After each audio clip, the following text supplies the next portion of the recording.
आज 294वा ऐतिहासिक शनिवारवाडा, या शनिवारवाड्याचा इतिहास छत्रपती शिवाजी महाराजांना स्मरून बाजीराव पेशव्यांनी या शनिवारवाड्यापासून अटकेपार झेंडा हा नेला होता।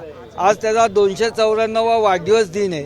त्या वाढदिवसानिमित्त गेले 2012 साली मी स्थायी समितीचा सदस्य असतानापासून हा जो शनिवारवाडा 7 मजली होता तो 7 मजली पुन्हा व्हावा याकरता मी प्रयत्नशील आहे। आज विधिमंडळाचा सदस्य म्हणून नेमल्यानंतर सुद्धा पहिल्या ज्या 14 कसबा मतदारसंघातील विषय मी दिले त्यातला हा ऐतिहासिक मतदारसंघातील शनिवारवाडा हा 7 मजली असावा, त्याकरता मुख्यमंत्री साहेबांना सुद्धा पत्र दिलं आहे आणि माझा सातत्याने पाठपुरावा राहणार आहे की आज 294वा वाढदिवस आहे, 300व्या वाढदिवसापर्यंत हा 7 मजली शनिवारवाडा व्हावा याकरता मी प्रयत्न करणार आहे। 294 आहे 300 पर्यंत आज सगळ्या प्रक्रिया या सगळ्या प्रक्रिया होऊन तो एवढा मोठा बांधण्याकरता ज्या काय प्रशासकीय प्रक्रिया आहेत या राज्य शासनाच्या माध्यमातून केंद्र शासनाकडनं जाऊन त्या पुरातत्व खात्याची मान्यता घेऊन त्यानंतर त्याकरता तेवढा मोठा निधी उपलब्ध करून या पाठपुराव्याला आपण प्रॅक्टिकल विचार केला तर त्याला साधारण तेवढा वेळ लागू शकतो। 300व्या वाढदिवसांच्या पूर्वी हा 7 मजली व्हावा याकरता मी आटोकाट प्रयत्न करणार आहे। आज महापालिकेच्या महापौर पदाच्या आरक्षणाच्या सोडतीला आहे अनेक नगरसेवक जे नवनिर्वाचित आहेत त्यांच्याकडून बॅनर लावण्यात येतात। म्हणजे मुख्यमंत्र्यांनी सूचना दिली, चंद्रकांत पाटील बोलले, काल मुरलीधर मोहोळ बोलले, त्यानंतरही शहरात अनेक ठिकाणी हे बॅनर्स लागलेले पाहायला मिळतात। वरिष्ठांच्या आदेशालाच केराची टोपली दाखवतात। सर्वात पहिल्यांदी मी विधिमंडळाचा सदस्य झाल्यानंतर इंदोरला आपण जेव्हा गेलो त्यावेळेस मी घोषणा केली की अनधिकृत प्लेस लावणार नाही आणि त्यानंतर साहेब जेव्हा यशोदाला आले होते त्यावेळेस त्यांनी या विषयावर त्यांचं समर्थन केलं होतं आणि अनधिकृत प्लेस लावू नये याकरता सातत्याने CM साहेब पण आमचे आदेश देतात।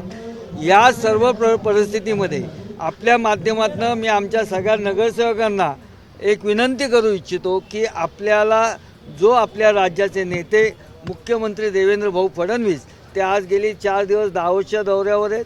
महाराष्ट्र गतिमान करण्याकरता पुणे शहर आंतरराष्ट्रीय शहर करण्याकरता 85,000 कोटीचा विकास आराखडा त्यांनी केला आहे। तर त्यांनी सांगितलेले जे आदेश आहेत, त्यांनी सांगितलेले जे आपल्याला दिलेल्या सूचना आहे याचा तंतोतंत पालन आपण करावं।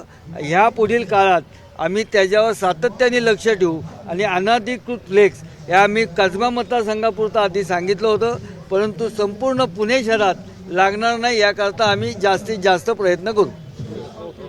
तुझा काय प्रश्न होता? महापौर पदाच्या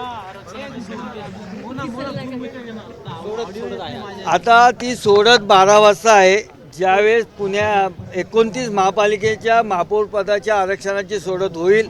आमच्या राज्याचे मुख्यमंत्री देवाभाऊ हे आज रात्री दावोसवरून पुढे येतील आणि 29 महापालिकेतील जे कोर कमिटीचे मेंबर्स आहेत त्यांना घेऊन या 29 महापालिकेतील जवळजवळ 26 त्या ठिकाणी आमचा महायुतीचा महापौर होईल। तर त्यांच्या नेतृत्वाखाली प्रत्येक स्थानिक ठिकाणच्या कोर समितीची बैठक होऊन निर्णय घेतला जाईल। कसब्यातला होईल का महापौर? कसब्यामध्ये इच्छुक कसब्यातला होईल असं वाटतं? पुणे महानगरपालिकेत पुण्यातून निवडून आलेल्या 120 पैकी होईल। कसब्यातला व्हावा अशी इच्छा आहे का? स्वाभाविक आपल्या मतदारसंघातला महापौर आपल्या महापालिकेत कसब्याचं वर्चस्व काय राहणार का? ज्या पद्धतीने पुणे शहराचा विचार केल्यानंतर आता आपल्याला येणाऱ्या ह्याच्यात राज्याचे मुख्यमंत्री देवेंद्र भाऊ फडणवीस, पुणे शहरातील केंद्रीय मंत्री असतील मुरलीधर मोहोळ, चंद्रकांत दादा, माधुरी मिसाळ, सर्व आमदार खासदार या सगळ्यांच्या बरोबर मुख्यमंत्री साहेब, प्रदेशाध्यक्षांची, आमचे निवडणूक प्रभारी बावनकुळे साहेब यांची 1 to 1 महापालिकेमध्ये त्यांची बैठक होईल आणि त्या बैठकीनंतर अंतिम निर्णय होईल।